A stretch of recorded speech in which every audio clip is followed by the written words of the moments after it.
Okay, so this is the second video for today, which is about buffer solutions.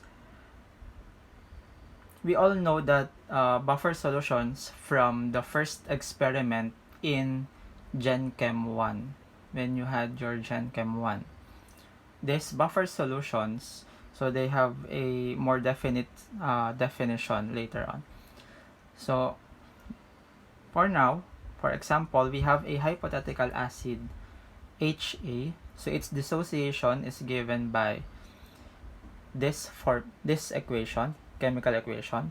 So HA will be dissociated into H plus and A minus.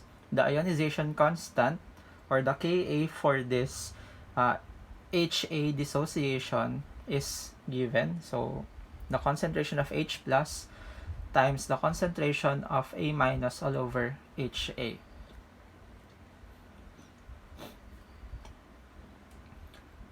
So if we will try to find the value for the concentration of H plus, since H plus concentration is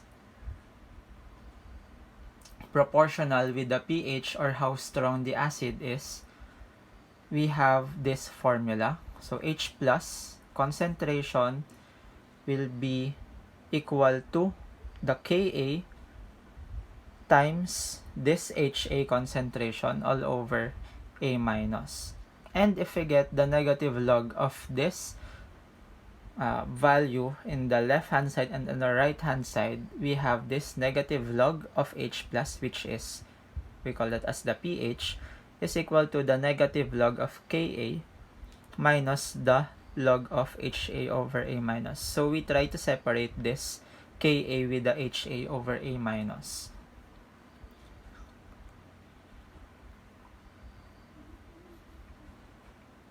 Okay, so in the mathematics for this, so if we have HA over A minus, the logarithm of that, if we try to get the reciprocal for this, so it will be the negative of the logarithm. Simplifying this equation, we have the negative log of H plus, or the pH, is equal to the negative log of Ka. So this negative log of Ka is also called as pKa. And then this logarithm is just the concentration of the dissociated acid over the concentration of the remaining acid, A minus concentration all over HA.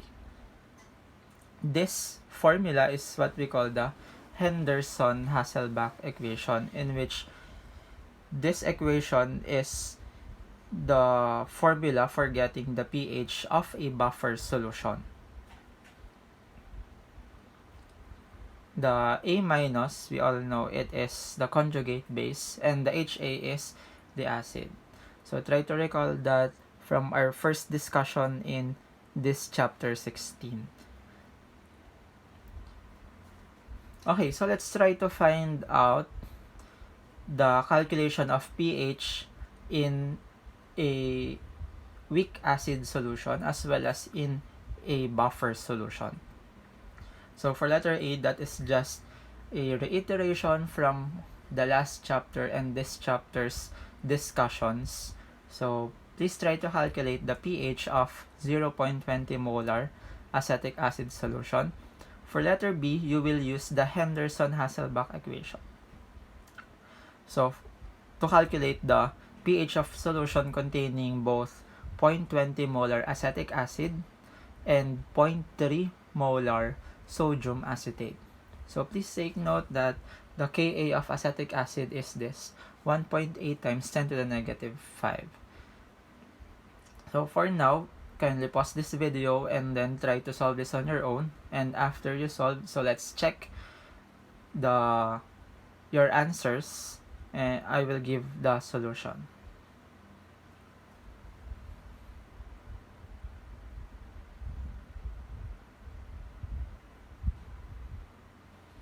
Okay, so I hope you pause this video and try to solve this on your own first. Okay, so let's have first the Letter A. So on letter A, you are asked to calculate for the pH of a weak acid solution. So from this chapter, you should already know by now how to calculate this pH. Okay. So we will use the ice table for this one.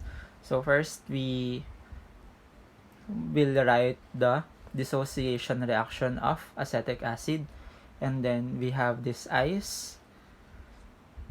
Okay, and then try to input all the given values for the initial concentration, and then for the change in the concentration, we let this as negative x, so we do not have any concentration for H2O since this is our solvent.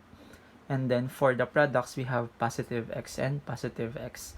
So we have the equilibrium concentrations 0.20 minus x for acetic acid.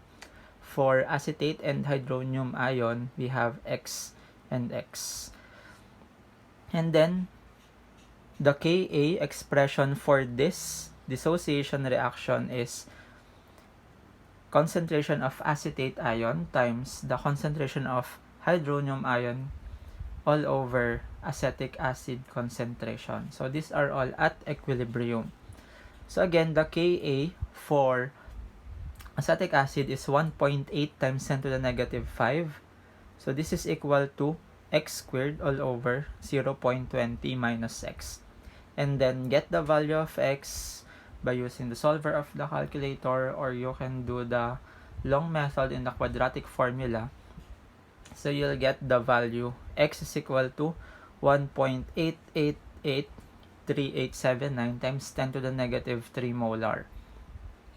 So this x is the same value of the hydronium ion concentration at equilibrium. And then we get the pH. So we get the negative log of this hydronium ion concentration, which is equal to 2.72. For the next problem, we have a buffer solution. So we'll use the Henderson-Hasselbalch equation to find the pH of the buffer solution. So we have pKa plus logarithm of the conjugate base all over the weak acid. Okay, so plugging in the values, the pKa is the negative log of the Ka, which is negative log of 1.8 times 10 to the negative 5, plus the logarithm of the concentration of acetate will come from the concentration of sodium acetate, which is 0.30 molar, and the concentration of acetic acid is 0.20 molar. So again, plugging in these values in the calculator will give us the pH equal to 4.92.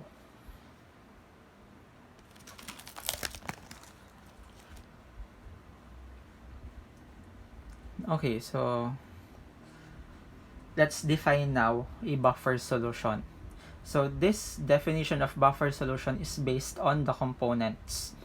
So buffer solution is a solution of, it could be a weak acid with its salt or the conjugate base, or weak base, or solution of weak base and its conjugate acid salt. So both components must be present. The solution or the buffer solution, so this is based on the general definition of buffer solution. So the solution has the ability to resist drastic changes in pH upon addition of small amounts of strong acids or strong base.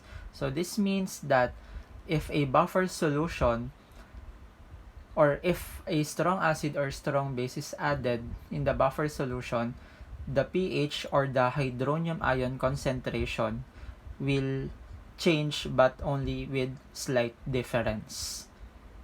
So we use buffer solutions to contain pH delicate materials, and also we have buffers in our system, or buffer solutions in our system. For example, in our stomach, we have an acidic buffer, and on the blood we also have a mildly acidic buffer close to neutral. And if this, for example, the blood, so the blood has blood pH. If the blood becomes more acidic or more basic, it can be lethal for us. So we could die. The same way with our stomach. So if the stomach has or contains less acid, okay, so we will not digest properly the food that we eat and give off nutrients.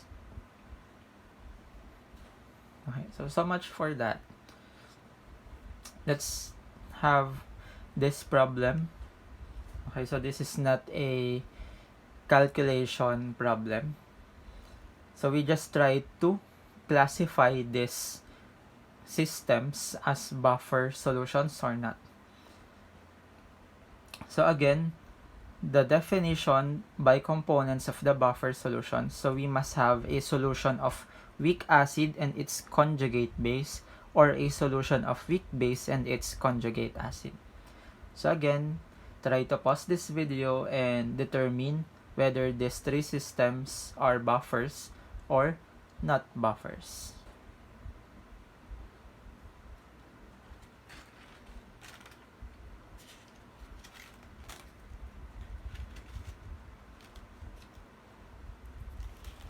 Okay, so let's try to check your answers.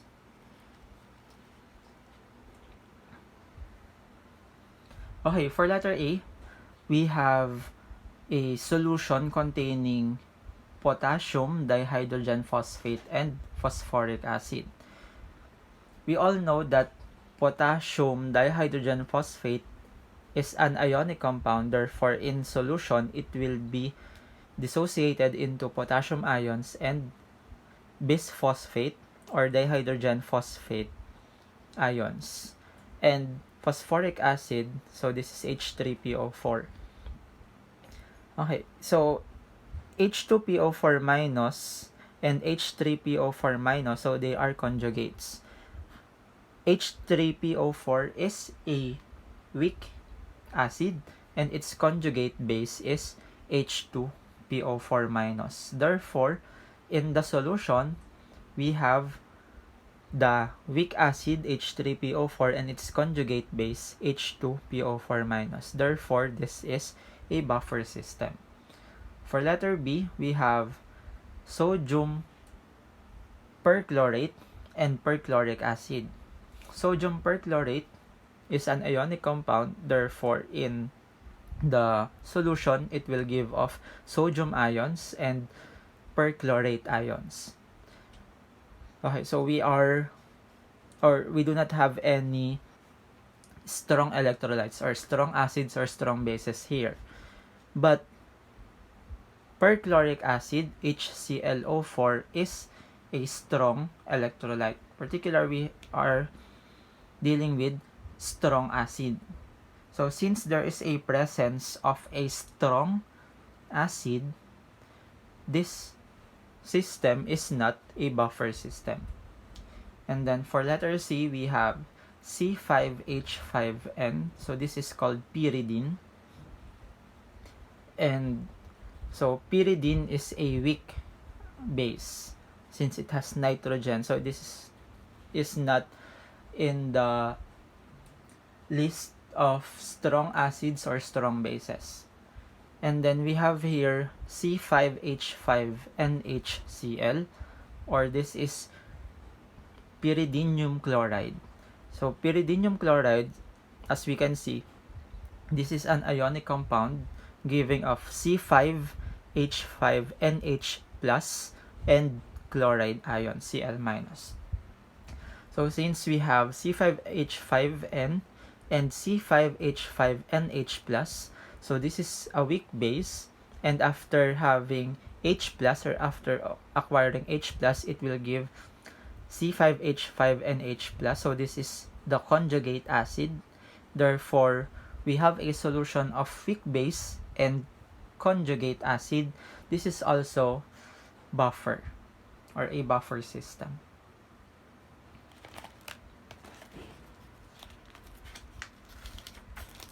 I hope that you must be familiar with the strong acids and strong bases, as well as some weak bases.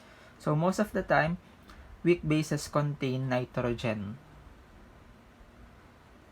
and its conjugate, so you'll just add an H and the charge of the H positive one, so that will be acquired in the whole molecule. So C5H5N will become C5H5NH plus.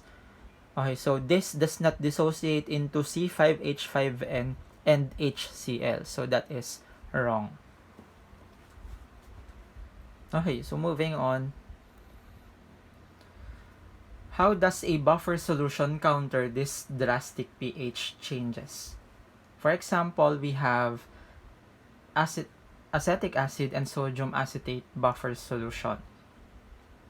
First, we try to get the equilibrium reaction for this buffer solution. But before obtaining that, this sodium acetate, okay, so this is also sodium acetate. So when this is placed in water, it will form acetate ions and sodium ions. And we will be using this acetate ions. So the equilibrium reaction for this buffer solution is we have acetic acid in equilibrium with H plus and acetate ions. Or we could use what we discussed in the lecture, wherein acetic acid plus H2O is in equilibrium with, so this time this will be hydronium ion and acetate ions. Okay, what happens if we put a strong acid, for example, we have HCl, in the buffer solution? So which of these two, acetic acid and acetate ions, will react? So we all know that acetate is the conjugate base. Therefore, the base will react with this strong acid that we put. So the reaction will be the acetate ions will react to the added H plus or H3O plus from this strong acid to form acetic acid. So as we can see, some of these CH3COO minus or acetate ions are converted to acetic acid, which is part of the equilibrium reaction. Therefore, the H plus concentration from the previous equilibrium reaction will not drastically change, because what we put, the strong acid, will just react to this base, so it will form the weak acid. Likewise, if we put a strong base, so if we put, for example, sodium hydroxide, so based from this, the weak acid and the conjugate base, so the strong base with OH minus, so this will react with the acid, acetic acid. So acetic acid plus the hydroxide or OH minus, this will be converted into acetate ions, and this H will go with the OH minus to form water.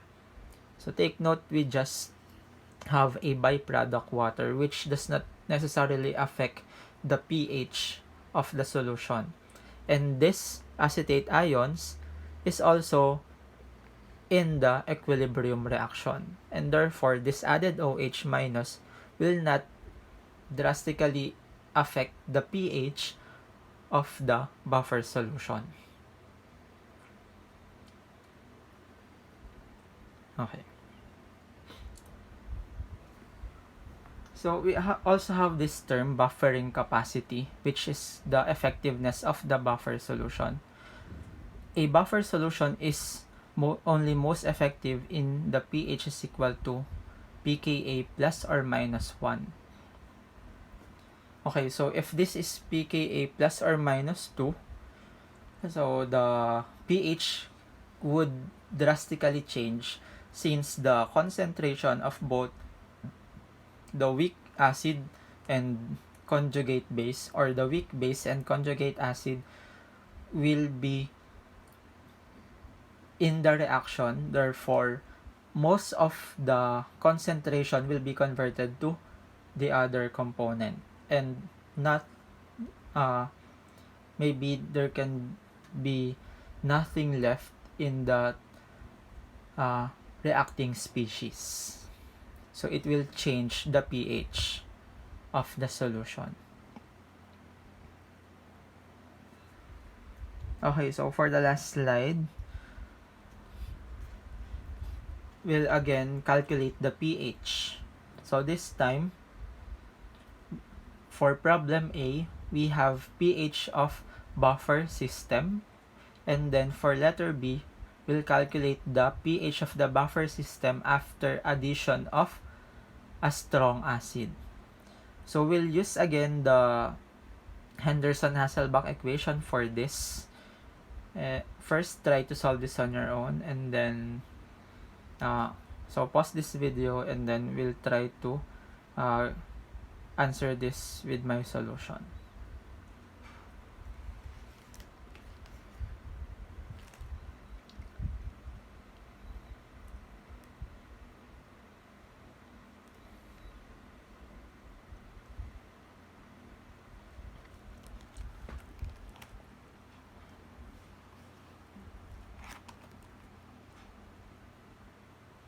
Okay, this is the solution. So we'll use the Henderson-Hasselbalch equation for both problems. So for letter A, you are asked to calculate for the pH of an acetic acid sodium acetate buffer. We have pH is equal to pKa plus logarithm of the conjugate base all over the weak acid. So pKa is negative log of 1.8 times 10 to the negative 5 plus the logarithm of, so this time we have 1 molar for each sodium acetate and acetic acid. So plugging in the calculator, we have pH is equal to 4.74. For letter B, you are asked to calculate for the pH after adding a small amount of a strong acid, HCl. So let's try to get first this equilibrium reaction. So we have acetic acid plus H2O in equilibrium with acetate ions and hydronium ion. So after adding HCl, so we have H3O plus from this HCl. So this will react with the weak base. So CH3COO minus, our weak base, reacting to H3O plus from the added acid, will form CH3COOH acetic acid plus H2O. So this means that some of the acetate ions becomes converted to acetic acid. From the Henderson-Hasselbalch equation, so we'll use this. So we still have the negative log of the Ka, 1.8 times 10 to the negative 5. So plus the logarithm of, so we have the acetate ion concentration. So that is, initially we have 1.0 molar, but this time after adding HCl, some of this 1.0 molar are converted to CH3COOH. Therefore, we lose 0.1 mole per 1 liter. Sorry for the yan. So there is an ant. All over the concentration of acetic acid. So initially we have 1.0 molar. After adding HCl, some of these acetate ions becomes CH3COOH. So that means that the subtracted 0.1 mole over 1 liter here in the CH3COO minus, so we will add that to the CH3COOH concentration initially. So this is 1.0 molar plus 0.10 mole over 1 liters. So plugging in this in the calculator, we get 4.66. As you can see, from this buffer solution, we have 4.74 pH. After adding strong acid, we only have 0.08 change in the pH. This one, 4.66. So this means that the buffer solution, so this buffer solution from problem A is effective in resisting pH changes after adding the strong acids. That's it for today. So we'll have a quiz on Edmodo regarding chapter 15. So buffer solutions is also included in chapter 15.